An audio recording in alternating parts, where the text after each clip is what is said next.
fa isika tsy resy fa isika mpandresy. Izay no anisan'ny teny filamatra ho an'ny antoko tia makava 5 amin'ity fiatrehana ny fifidianana osolo-mavambahoaka ity. Tsy kivy ary mbola vonina hatrany tokoa ireo olona sendranay androany amin'ny fanohanana ny antoko ary miantso ny olom-pirenena rehetra izy ireo anefa ny adidy amin'ny fandehanana mifidy ny 17 ny volana Mey izao. Tsy maintsy hilalantsika io fa tsy miala midaditsika e. Osy izy dadavy e. Aika ny zavatra teneniko izy dia zao ohatsika hifidy jereo mikaratra fa raha ohatra ka tika mijanona dia lasa zala fotsiny le zavatra.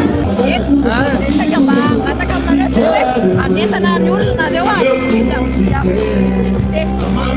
tena anentana fonay mihitsy zay anapitra député reo satria efa nanampy any dada zay dia anampy solomavambahoaka zay ny dada rano tsy maintsy lany reo député reo namin'any ka vony zay avao amin'ny district Mianararivo zay vony zay anoana ny to député nay Mianararivo tsy hojanany isika mizany nara manoantsika rehetrarehetra vao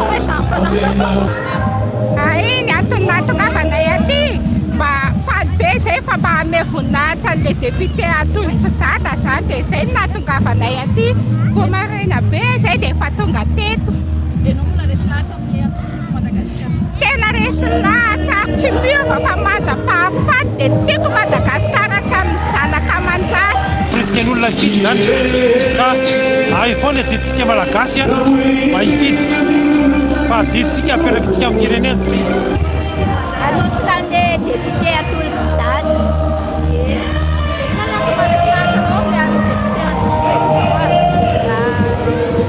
Olona efa tena matitra tanteraka mihitsy sady tsy anangatanana fotsiny fa olona vonina tondrany lalàna zany hoe ny amin'ny Tsimbazazy.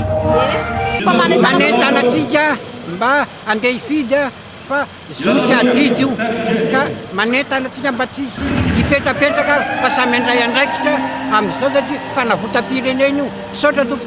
Zay avy any Anosy zegny dia nakaty izy zegny dia misy papanay tsy salama dia namonjy nandeha l'hôpitaly na eny fa misy fanolorana député manerana Madagasikara nytiako Madagasikara dia mba tonga zay ny tegna tianay tsara e satria tsy fantatra ny olona any aminay hoe ny député mpanao lalàna tsy mpanao lalàna zany fa tsy amboarany lalàna dia manao fa mpanao lalàna zay ny asan'ny député nambarany ireny solom-bavambahoaka natolotry ny dada tary. Ny adidy tokoa tsy andolon-dratsy koa manentana ny olom-pirenena rehetra nefa ny adidy amin'ny 17 ny volana Mey izao ary koa mba ho samy mpanara-maso ny fifidianana manodidina azy. Iankina ny hoavin'ny firenena sy ny taranaka ity fifidianana solomavambahoaka atrehantsika ity.